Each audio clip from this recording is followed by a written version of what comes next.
Regresamos a Mercado Express para presentar a nuestro invitado de esta noche. Me acompaña Ivo Galiuffi, socio del estudio Lazo de Romaña y Galiuffi Abogados, con quien vamos a hablar de este tema espinoso, creo, y además que decía Ivo, buenas noches, que posiblemente varios televidentes no lo tengan todavía en el radar, pero esto los puede afectar porque estamos hablando de la posibilidad de intervenir o cobrar deudas en cuentas de haberes que no excedan los 1.800 soles. Antes había un límite con los 1.800 soles que creo que, corrígeme si me equivoco, equivalen a 5 URPs, ¿no? Que son unidades de referencia procesal. Ahora se puede entrar y son casi 3 millones de personas los que se pueden ver afectados por este tema. Para empezar, gracias por la invitación al programa. En realidad creo que hay que ver las cosas desde la verdadera perspectiva, ¿no? La perspectiva lo que obliga en estos casos es a ver los temas con objetividad. Es comprensible que los medios de comunicación hayan partido de la premisa de que eso podría afectar a los consumidores, pero creo que no es así. ¿Por qué? Lo que está estableciendo el nuevo criterio del tribunal, el Indecopi, es simplemente estar reconociendo la prerrogativa o facultad legal con la cual ya contaban los bancos en la ley de banca, el artículo 132, el numeral 11, de poder compensar sobre los depósitos o el dinero que tengan sus clientes depositados en sus cuentas en la medida que hayan incumplido con sus obligaciones. Entonces, vamos con la primera premisa. O sea, tiene que haber un incumplimiento. Por supuesto. Entonces, ¿cuál es el tema de fondo? En realidad, la facultad de compensación bancaria parte de una fuente que no se ha discutido, y es el hecho de que los bancos aplican la compensación no necesariamente en beneficio del banco, sino que lo hacen como una medida para mitigar o reducir los riesgos de los ahorristas en general del sistema. Te explico con un ejemplo, que va a ser bastante ilustrativo. Por ejemplo, digamos que tú eres un banco, Roberto. Entonces tú como banco me estás prestando dinero a mí. Me prestas el dinero y yo no cumplo con pagar dentro de los plazos pactados. ¿De acuerdo? Sin embargo, al mismo tiempo, el dinero mío como trabajador te lo depositan a ti en tus cuentas, una cuenta de haberes que yo tengo en tu banco. ¿Acaso no parte de un principio de justicia el hecho que tú como banco, pues, que te debo yo por la deuda, no te puedas hacer cobro del dinero que recibo? Ese es un primer tema de fondo. Entonces, ¿qué es lo que dispone la compensación? Lo que evita la compensación, para llamarlo de una manera coloquial, es el perro muerto en el sistema financiero. Y si nosotros no permitiéramos la posibilidad de que los bancos compensen esos incumplimientos con esta figura, entonces lo que se estaría fomentando es un incentivo perverso para que la gente simplemente no le pague al banco por un lado, pero evite que se le cobre por otro. Entonces, eso no tendría una equidad, un equilibrio para el sistema financiero. ¿Cuál es la consecuencia de fondo? Que evidentemente, si se permite ese tipo de incumplimientos y poder compensar, se va a incrementar el impacto sobre el sistema financiero. Van a aumentar las tasas de crédito, van a disminuir los créditos colocados, etcétera. Y eso es lo que finalmente es parte de la historia que no se ha contado. Eso es para verlo en la verdadera perspectiva. Entonces, no se está afectando a los consumidores. Lo que está reconociendo es la regla. Lo que se está haciendo es, claro, cobrarles. Exactamente, ¿no? O sea, a los que no han pagado dentro del plazo. Pero claro, yo creo que en ese caso sí, digamos, hay una lógica, y ahí sí coincido contigo, me parece que es, bueno, estamos hablando de una deuda de una persona con un banco, son dos, es una deuda de una parte con otra parte, y en el otro caso, la relación de ahorrista-banco, también estamos hablando de las mismas partes, ¿no? Sí. Entonces es lógico, es cierto, ¿no? O sea, yo tengo el dinero y digamos, y tengo el dinero en el banco, al final yo soy también el que tiene la obligación con el banco y por tanto no tiene mucho sentido, claro, que yo lo esté. Y el negocio bancario parte de la premisa de que tú en realidad me prestas el dinero de los demás ahorristas. Esa es parte justamente del spread bancario. Tú recibes el dinero de tus ahorristas con una tasa pasiva y lo colocas con una activa. Entonces, el dinero que yo estoy dejando de pagarte dentro del plazo como deudor tuyo es el dinero de los ahorristas que tú me has colocado. Entonces, ¿por qué no lo voy a devolver? Ese es el tema de fondo. Esto, claro, ahí yo creo que hay una visión clara, pero existía un límite. Este límite, me imagino, de los 1.800 soles, lo que buscaba era no dejar a la gente en la lona, ¿no? O sea, digamos, decir, bueno, vamos a cobrarnos, o sea, digamos, por encima de 1.800 soles sí se podía anteriormente cobrar las deudas. Te agradezco por la pregunta porque me permite aclarar un tema de fondo. En realidad no hay tal límite. Pero entiendo tu posición, el límite es lo que siempre se ha venido discutiendo en esta controversia. ¿Qué ocurre en el fondo, Roberto? Lo que ocurre es que en el pronunciamiento anterior del Indecopi, en el primer criterio, el Indecopi partió un razonamiento bastante interesante. Dijo, a ver, señores, los bancos sí tienen compensación bancaria a su favor en la ley de banca, número 1. Sin embargo, asimilan la figura de la compensación bancaria a la compensación civil, que está en el Código Civil, y por lo tanto, sigue el razonamiento, lo que le aplico, entre otras disposiciones, son las normas de inembargabilidad o de crédito inembargable. Y si le aplico o concuerdo esa norma de embargabilidad, me voy al Código Procesal Civil. Y ahí viene el corazón del problema, porque el Código Procesal Civil lo que establece es que no se pueden embargar una serie de bienes o activos, claro, entre ellos las remuneraciones. ¿Hasta qué límite? Hasta 5 URPs. ¿Qué es un URP para hablar en cristiano? ¿No? Es una unidad de referencia procesal que a su vez equivale al 10% de una UIT, de una unidad impositiva tributaria. Entonces, ¿qué se establece? Que hay un límite para los embargos judiciales. Es decir, los embargos sobre las remuneraciones no pueden atacar un primer tramo de 5 URPs. Y por encima de 5 URPs, el embargo puede plantearse hasta 1/3 de ese exceso. Okay. Pero mira qué interesante, ese criterio lo que hacía era unir el tema de embargo y aplicarlo o extenderlo a la figura de la compensación de manera equivocada. Porque tú no puedes extender una figura procesal a una figura completamente distinta que era la compensación. ¿Qué hace ahora el INDECOPI? El INDECOPI, y es algo bien meritorio e interesante, el tribunal reflexiona la posición, la reevalúa, porque el derecho es dinámico además, y lo que dice es que en realidad reconoce un error de fondo, y eso es meritorio. Dice, ahora que reviso con más profundidad el tema, lo que concluye finalmente es, número uno, nuevamente, primera premisa, ¿existe la compensación bancaria? Sí, está en la ley de banca. Segunda, asimila la compensación a la compensación civil. Pero tercera, lo que establece es que no le puedo aplicar las normas de inembargabilidad porque la compensación no es un embargo. Es una figura diferente que la compensación bancaria. Y cuarta premisa, y acá viene el giro de tuerca, es, bueno, y además, si bien son remuneraciones, las remuneraciones son activos o bienes de libre disposición de los consumidores. Y por lo tanto los consumidores pueden disponer sobre ello, autorizándome a la compensación sin ningún tipo de límite. Por eso cambia la posición. No sé si ha sido claro. O sea, sí, pero digamos, hay una, digamos, es una aceptación tácita de la persona, ¿no? Reconociendo que se puede ir a la compensación al entrar y ahorrar en el banco, ¿no? Es sí, como que siempre ha estado ahí. Es que siempre existió, pero para empezar, eso es una fuente legal, más que contractual. O sea, la propia ley de banca prevé esa figura. Lo segundo es que en la práctica ocurre que los clientes firman los contratos de crédito personal, por ejemplo, con una cláusula que explícitamente permite o autoriza a los bancos a esta compensación. O sea, reconoce este derecho a compensación de los bancos. Y por lo tanto era totalmente válida esa compensación. Claro. No, y en ese caso lo que pasa finalmente es que uno tiene que saber qué cosa está firmando, qué cosa por supuesto, a lo que se está comprometiendo. Eso, ¿no? es parte del deber de diligencia. Lo que yo sí creo que, claro, acá finalmente el banco tiene la sartén por el mango porque él puede ponerte la norma que tú quieras y tú contratas con el banco que te pone las mejores condiciones, ¿no? Así es, y tú eres libre de contratar o no con ese banco. Ese es un tema de autonomía de la voluntad. Claro, claro. Ahora, hay que diferenciar de otros casos, ¿no?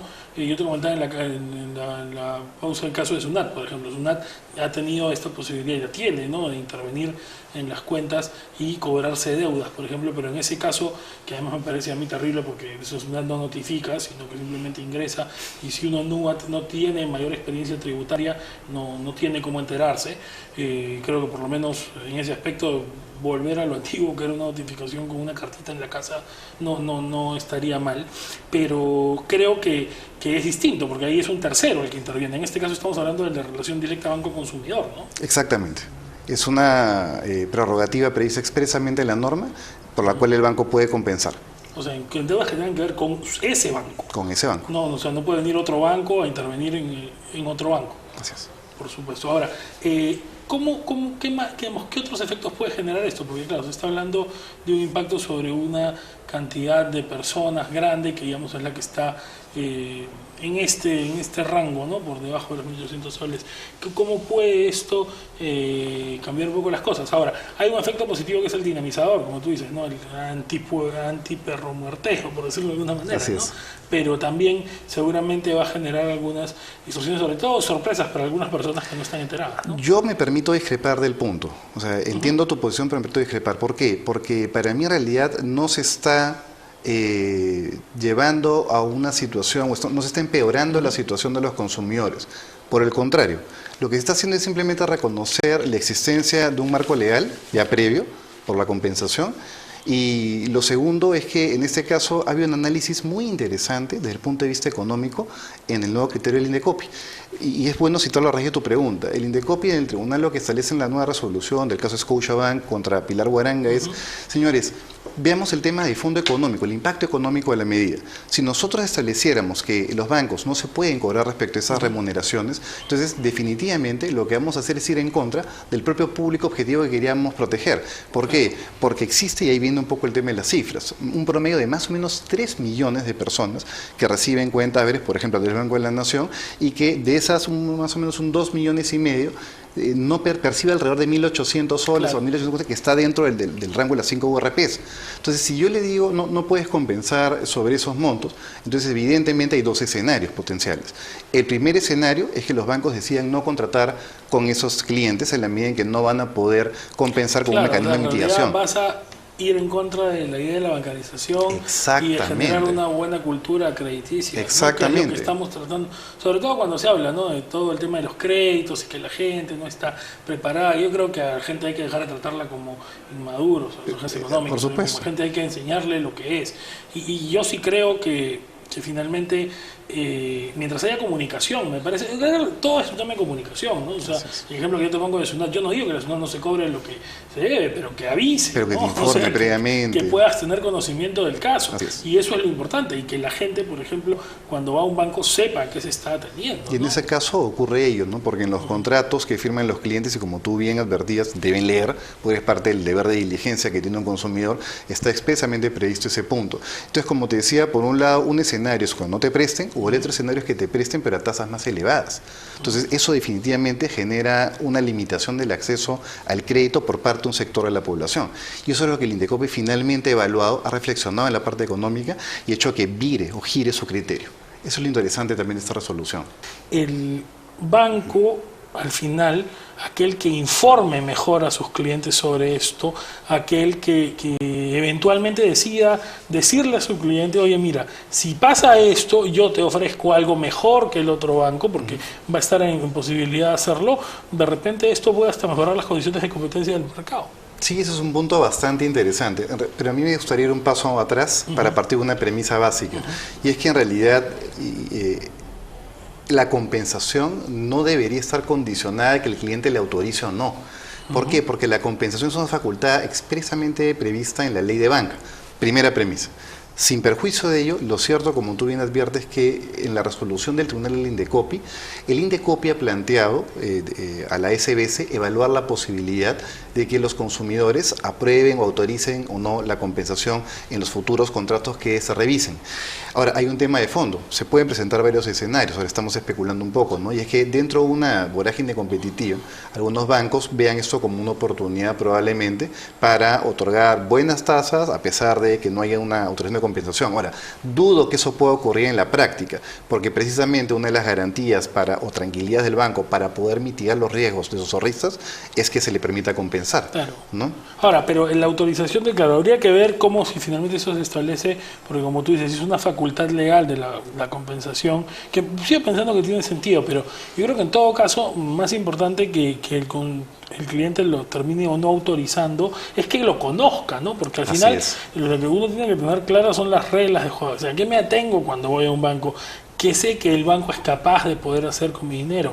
¿Hasta qué punto sé que mi cuenta no se toca? ¿No? Porque existía esta idea que conversábamos antes de que la cuenta de haberes no se toca, ¿no? Y otras cuentas sí, pero la de haberes no, porque es el último seguro, sustento que tiene mi ahorro bancario. Y ahí creo que al final el tema, si estamos en este ánimo de promover una mejor cultura bancaria, crediticia, es pura información, ¿no? Sí, hay un tema muy importante y lo que no se puede desconocer, ¿no? Y es que efectivamente lo que es el deber de información dentro del sistema financiero ha venido siendo regulado de manera muy detallada y muy minuciosa por parte de la SBS e incluso en coordinación con el INDECOPI.